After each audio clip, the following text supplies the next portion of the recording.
सभी ज्योतिष प्रेमियों को प्रणाम, नमस्कार। स्वागत है आपका मेरे इस YouTube चैनल पर। मैं हूं डॉक्टर R.B. धमन।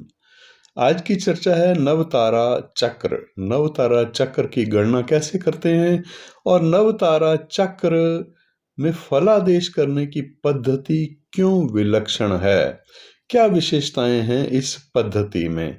नवतारा चक्र का मतलब ये है कि हम जब जन्म कुंडली देखते हैं और जन्म कुंडली में हम देखते हैं किसी ग्रह का फल, तो हमें नवतारा यानी उस ग्रह के नक्षत्र के अनुसार फलादेश अगर करना है, जो कि 90% तक स्टीक होता है। और यही है वैदिक काल में प्रयोग में लाई जाने वाली पद्धति। नक्षत्र पद्धति कह सकते हैं या नवतारा चक्र के द्वारा फलादेश देखना, इसको कह सकते हैं नवतारा पद्धति।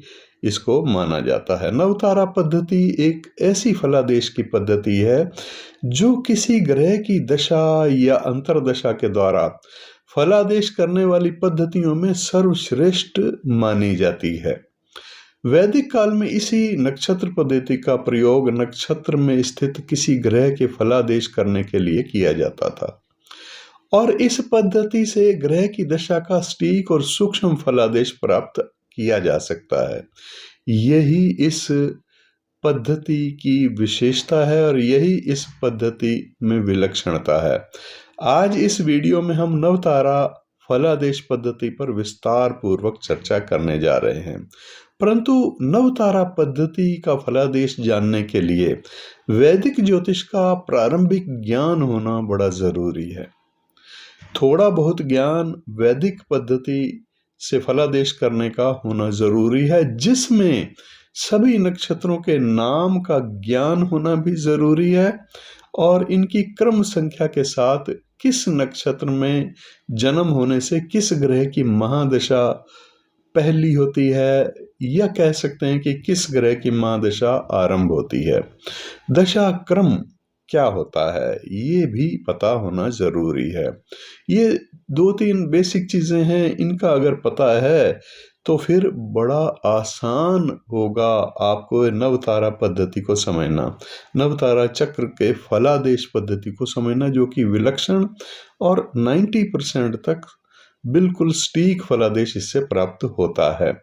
क्योंकि नवतारा गणना जातक के जन्म नक्षत्र से आरंभ होती है और जन्म समय के नक्षत्र से ही महादशा की गणना भी आरंभ होती है।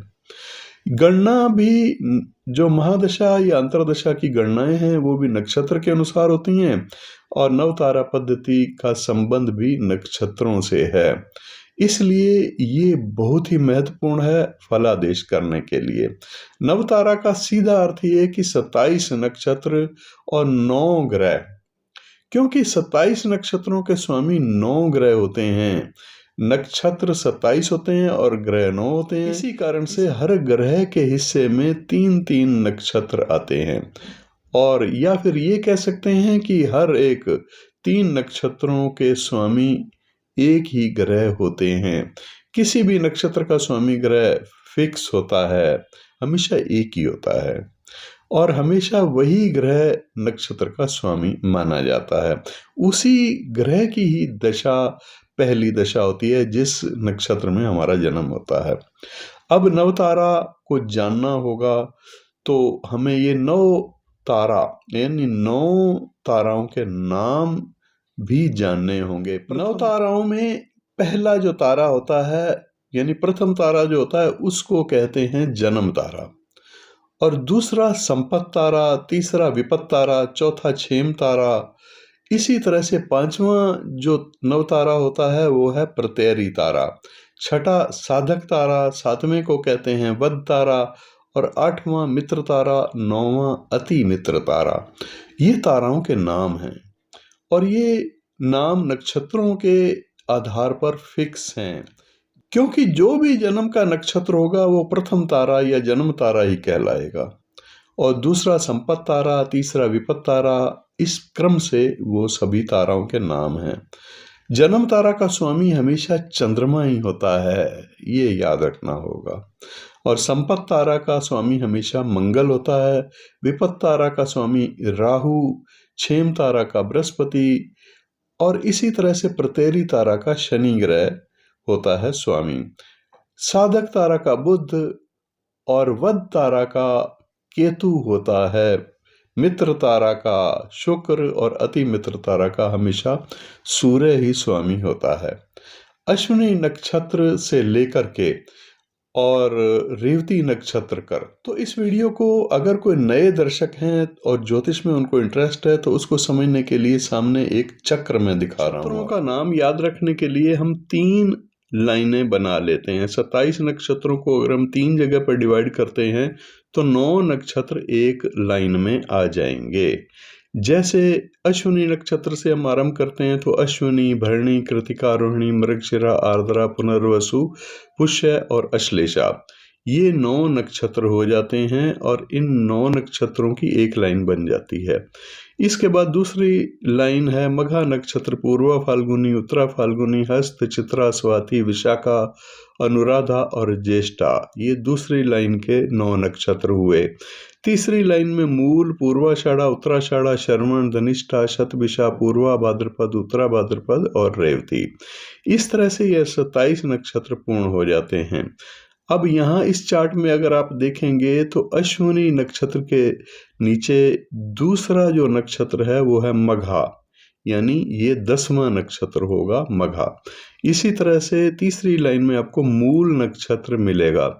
ये जो 3 नक्षत्र हैं, इन तीनों नक्षत्रों का स्वामी ग्रह है केतु ग्रह, और हमेशा केतु ही इन 3 नक्षत्रों के स्वामी होते हैं। भरणी, पूर्वा फाल्गुनी, पूर्वाषाढ़ा नक्षत्र के स्वामी शुक्र होते हैं। इसी तरह से कृतिका, उत्तरा फाल्गुनी, उत्तराषाढ़ा नक्षत्र के स्वामी सूर्य होते हैं।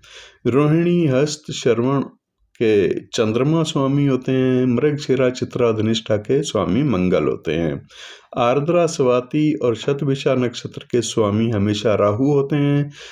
पुनर्वसु, विशाखा, पूर्वा भाद्रपद नक्षत्र के स्वामी हमेशा बृहस्पति होते हैं। पुष्य, अनुराधा, उत्तरा भाद्रपद के स्वामी शनि और अश्लेषा, ज्येष्ठा, रेवती के स्वामी बुध।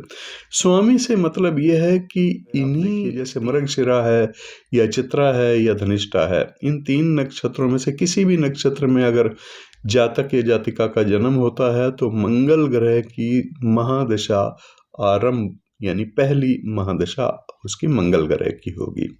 ऐसे ही अश्विनी नक्षत्र, मघा या मूल में से किसी भी नक्षत्र में अगर जन्म होता है तो पहली महादशा केतु ग्रह की होगी उस जातक या जातिका की। और अगर पुष्य नक्षत्र या अनुराधा नक्षत्र या फिर उत्तरा भाद्रपद नक्षत्र में से किसी में जन्म होता है तो उसकी पहली महादशा शनि ग्रह की होगी। ये तो हो गया दशाक्रम इसी प्रकार से इन नक्षत्रों के स्वामियों का ही होता है।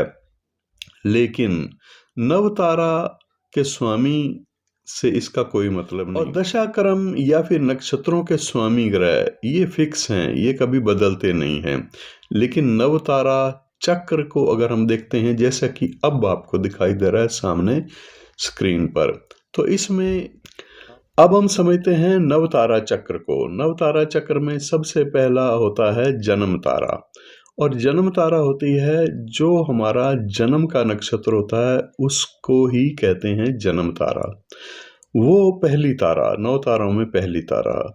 और दूसरी तारा होती है संपत तारा, तीसरी विपत तारा, चौथी क्षेम तारा, 5वीं प्रत्ययरी तारा, 6ठे नंबर पर होती है साधक तारा, 7वें नंबर पर वध तारा, 8वें नंबर पर मित्र तारा और 9वें नंबर पर अति मित्र तारा होती हैं। ये जन्म का नक्षत्र अश्विनी हो तो इसका मतलब ये है कि जन्म तारा होगी पहली, और दूसरा यानी दूसरी जो महादशा होगी, किसी भी ग्रह की महादशा होगी। अब हम समझते हैं नवतारा चक्र को। दोस्तों, नवतारा चक्र को समझने के लिए सबसे पहले नवताराओं के नाम पता होने चाहिए। सबसे पहली तारा है जन्म तारा, फिर संपत तारा, विपत तारा, क्षेम तारा और प्रत्ययरी तारा, उसके बाद साधक तारा, वध तारा, मित्र तारा और 9वीं है अति मित्र तारा। ये ताराओं के नाम जन्म के नक्षत्र से आरंभ होते हैं। जन्म का नक्षत्र जो भी आपका है उसको पहली तारा ही माना जाएगा। जन्म तारा ही उस नक्षत्र में जन्म होने के कारण से मानी जाती है, इसका मतलब ये भी है कि आपकी पहली जो महादशा होगी, जिस ग्रह की भी महादशा होगी पहली, वही जन्म तारा नक्षत्र की महादशा होगी। और दूसरी महादशा जो होगी वो किसी भी ग्रह की होगी, लेकिन संपत तारा नक्षत्र की मानी जाएगी। तीसरी विपद की, चौथी क्षेम तारा की, और पांचवी होगी प्रत्यरी तारा, छठी साधक और सातवीं वध तारा की, आठवीं मित्र तारा की, नौवीं अति मित्र तारा की। तो यहाँ आसानी से इस चार्ट में आपको समझ में आ जाएगा। जैसे अश्विनी नक्षत्र में किसी का जन्म हुआ है, तो मतलब ये है कि उसकी जन्म तारा केतु ग्रह की महादशा ही पहली महादशा होगी, और केतु ग्रह की महादशा ही जन्म तारा नक्षत्र की महादशा मानी जाएगी। दूसरी महादशा अश्विनी नक्षत्र वालों के लिए शुक्र ग्रह की होगी, और ये संपत तारा की दशा मानी जाएगी। तीसरी सूर्य की होगी, ये विपत तारा की मानी जाएगी। चौथी चंद्रमा की होगी, क्षेम तारा की मानी जाएगी। पांचवी होगी प्रत्यरी तारा, और ये मंगल की महादशा होगी। छठी राहु की महादशा होगी, और ये साधक तारा कहलाएगी।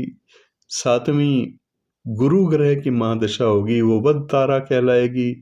और अश्विनी नक्षत्र के मामले में मित्र तारा यानी शनि ग्रह की महादशा, जो कि सेकंड लास्ट होगी, वो तारा मित्र तारा कहलाएगी। और नौवीं तारा अति मित्र तारा कहलाएगी, जो कि बुध ग्रह की महादशा होगी।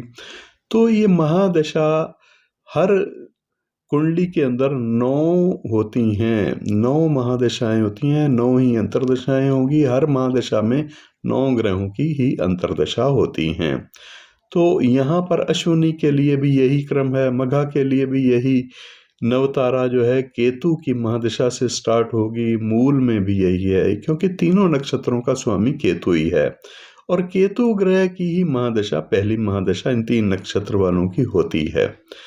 इसी तरह से अगर आप समझें एक एग्जाम्पल दूसरा, जिसमें जन्म तारा को देखने के लिए भरणी नक्षत्र का एग्जाम्पल दिया गया। भरणी नक्षत्र में अगर किसी का जन्म हुआ है, तो इसका मतलब यह है कि उसकी महादशा शुक्र की पहली होगी, तो शुक्र की ही जन्म तारा होगी। शुक्र की महादशा जन्म तारा ग्रह की महादशा कहलाएगी। और दूसरी सूर्य की होगी, इसलिए संपत तारा की, दूसरी तो हमेशा ही संपत तारा की कहलाएगी।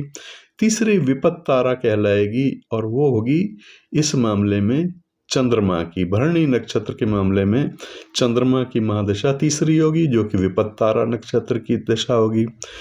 इसके बाद चौथी क्षेम तारा की, मंगल की, पांचवी प्रत्यरी तारा राहु की, छठी साधक तारा गुरु की, और सातवीं होगी वध तारा शनि ग्रह की, आठवीं होगी मित्र तारा, और वो होगी बुध ग्रह की, नौवीं होगी अति मित्र तारा, जो कि होगी केतु ग्रह की। तो यहाँ क्रम बदल गया, नक्षत्र बदल गया, इसीलिए इसके दशा स्वामी भी बदलते हैं। हर नक्षत्र का एक स्वामी होता है, उसी की महादशा आरंभ होती है। भरणी नक्षत्र में जन्म होने पर भी शुक्र ग्रह की जैसे महादशा आरंभ होगी, और पहला जन्म तारा होगा और दूसरा संपत तारा होगा। सूर्य की महादशा जब आएगी, ऐसे ही भरणी के आगे दूसरी लाइन में देखें, पूर्वा फाल्गुनी के लिए भी यही क्रम रहेगा। फिर पूर्वाषाढ़ा नक्षत्र के लिए भी शुक्र की ही महादशा से दशा आरंभ होगी, और जन्म तारा नक्षत्र की ही ये दशा पहली कहलाएगी शुक्र की।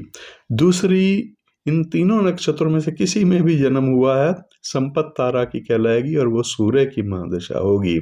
तीसरी विपत तारा की ही कहलाएगी, जो कि चंद्रमा की होगी। ऐसे ही इस चार्ट में आप समझ सकते हैं। आसानी से ये विषय आपको समझ में आ जाए, इसलिए तीसरा एक और चार्ट मैंने बना दिया है।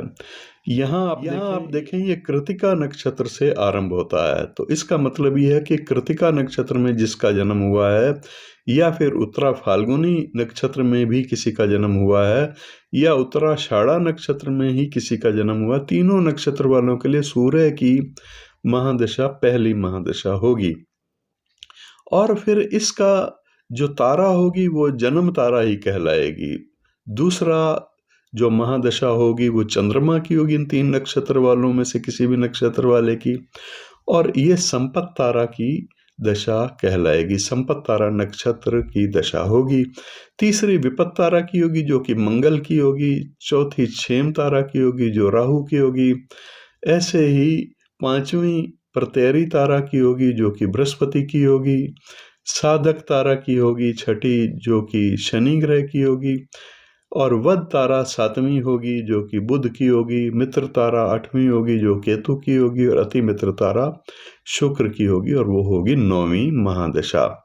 9वीं महादशा तो शायद जीवन में किसी के आ सकती है या नहीं आ सकती, नहीं कह सकते, लेकिन अंतर्दशाएं तो आएंगी। जैसे मान लीजिए जन्म तारा ग्रह जो कि सूर्य होगा कृतिका नक्षत्र वालों के लिए, उत्तरा फाल्गुनी के लिए, उत्तराषाढ़ा वालों के लिए, तो सूर्य की महादशा में इन सभी ग्रहों की अंतर्दशाएं भी उसी तारा की अंतर्दशाएं ही कहलाएंगी। जैसे सूर्य की महादशा में सूर्य की अंतर्दशा जब होगी कृतिका, उत्तरा फाल्गुनी या उत्तराषाढ़ा वालों के लिए, और ये कहलाएगी जन्म तारा की महादशा और जन्म तारा की ही अंतर्दशा। सूर्य में सूर्य, अब सूर्य में फिर सूर्य के बाद आएगा चंद्रमा की अंतर्दशा, वो संपत तारा की अंतर्दशा कहलाएगी। तो यहाँ दशा से कोई मतलब नहीं है, क्योंकि दशा जो होगी वो नक्षत्र स्वामी अलग होते हैं और तारा स्वामी अलग होते हैं। नक्षत्र स्वामी अश्विनी, मघा और मूल के, अगर अश्विनी नक्षत्र में जन्म हुआ है तो केतु हैं, और इसी तरह से दूसरा अगर भरणी नक्षत्र में जन्म हुआ है या पूर्व फाल्गुनी या पूर्वाषाढ़ा में जन्म हुआ है तो शुक्र है नक्षत्र स्वामी, तो वो है महादशा आरंभ होने के लिए, अंतर्दशा के लिए। लेकिन जन्म तारा जब आप जन्म तारा की बात करेंगे तो उसका स्वामी हमेशा चंद्रमा ही। जन्म तारा का प्रतिनिधित्व हमेशा चंद्रमा करते हैं, संपत तारा का हमेशा मंगल करते हैं, विपत तारा का हमेशा राहु ही प्रतिनिधित्व करते हैं, क्षेम तारा का बृहस्पति, प्रत्यरी तारा का शनि करते हैं, साधक तारा का हमेशा बुध ग्रह ही प्रतिनिधित्व करते हैं, वध तारा जो कि 7वीं तारा है इसका प्रतिनिधित्व हमेशा केतु ही करते हैं, मित्र तारा का शुक्र ही प्रतिनिधित्व करते हैं, इसलिए मित्र तारा का स्वामी शुक्र ग्रह माना गया है। अति मित्र तारा का हमेशा प्रतिनिधित्व सूर्य करते हैं, तो सूर्य यहाँ अति मित्र तारा के प्रतिनिधि ग्रह होते हैं। तो ये तीनों चार्ट जो भी आपको दिखाई दे रहे हैं, चाहे अश्विनी से और मघा या मूल से आरंभ होने वाले चक्र को देख लिए, वहाँ भी जन्म तारा का स्वामी चंद्रमा ही दिखाई देगा, और चाहे आप भरणी, पूर्व फाल्गुनी, पूर्वाषाढ़ा का देख लीजिए दूसरा चक्र, यहाँ पर भी चंद्रमा ही आपको दिखाई देगा जन्म तारा का पहला स्वामी, और मंगल दूसरी संपत तारा का स्वामी कहलाएगा। इसी तरह से तीसरे चक्र में भी यही क्रम देखेंगे। तो इसका मतलब ये हो कि ये जो चंद्र, मंगल, राहु, गुरु, शनि, बुध, केतु, शुक्र और सूर्य हैं, ये जन्म तारा, संपत तारा, विपत, क्षेम, प्रत्यरी, साधक और वध, मित्र और अति मित्र तारा के स्वामी ग्रह हैं, नक्षत्रों के स्वामी नहीं। तो उम्मीद है कि आपको नव तारा चक्र देखना समझ में आ गया होगा। अब हम इसका फलादेश जानेंगे। फलादेश जानेंगे हम इससे अगले वीडियो में। फलादेश सबसे पहले हम आरंभ करेंगे जन्म तारा नक्षत्र में। जब जन्म होता है तो जन्म तारा का ही प्रभाव होता है। जन्म तारा नक्षत्र, जिस नक्षत्र में हमारा जन्म हुआ है उसकी पहली दशा ही जन्म तारा नक्षत्र की दशा कहलाती है, जिसका प्रतिनिधित्व चंद्रमा करते हैं। तो चंद्रमा का प्रभाव भी होता है और उस नक्षत्र के स्वामी का प्रभाव भी होता है। जैसे अश्विनी नक्षत्र में जन्म हुआ तो जन्म तारा का प्रभाव चंद्रमा के रूप में होगा, और जो दशा का स्वामी है केतु, केतु के रूप में भी प्रभाव होगा। तो दो प्रभावों को हम कैसे देखेंगे, इसका फलादेश कैसे करेंगे, जन्म तारा से हम फलादेश करना आरंभ करेंगे इससे अगले वीडियो में। उसके बाद संपत का, फिर विपत का, फिर क्षेम का बड़ी डिटेल में मैं आपको बताऊंगा कि इसको देखना कैसे है और इस फलादेश में किस प्रकार की बातें हैं जो छुपी हुई होती हैं, हर एक को नहीं समझ में आती। तो इसकी गहराइयों में हम जाएंगे। नेक्स्ट वीडियो का आप प्रतीक्षा कीजिए। आज के लिए हम इस क्रम को यहीं रोकते हैं, अगले वीडियो में फिर मिलेंगे। और दोस्तों, अगर किसी को जन्म कुंडली की गणना नक्षत्र पद्धति से करवानी है, यानी नवतारा पद्धति से करवा करके, और उससे फलादेश की आवश्यकता है, यानी प्रेडिक्शन की चाहिए, तो उसके लिए आप मेरे व्हाट्सएप नंबर पर अपॉइंटमेंट फिक्स कर सकते हैं। अपॉइंटमेंट ऑनलाइन भी हो जाती है, ऑनलाइन कंसल्टेशन भी हो जाती है। आप व्हाट्सएप पर पहले फ़ीस की पूछताछ ज़रूर कर लीजिएगा। जल्दी मिलते हैं इससे अगले वीडियो में। बात करेंगे नवतारा में जन्म तारा का फलादेश कैसे करना है। नमस्कार।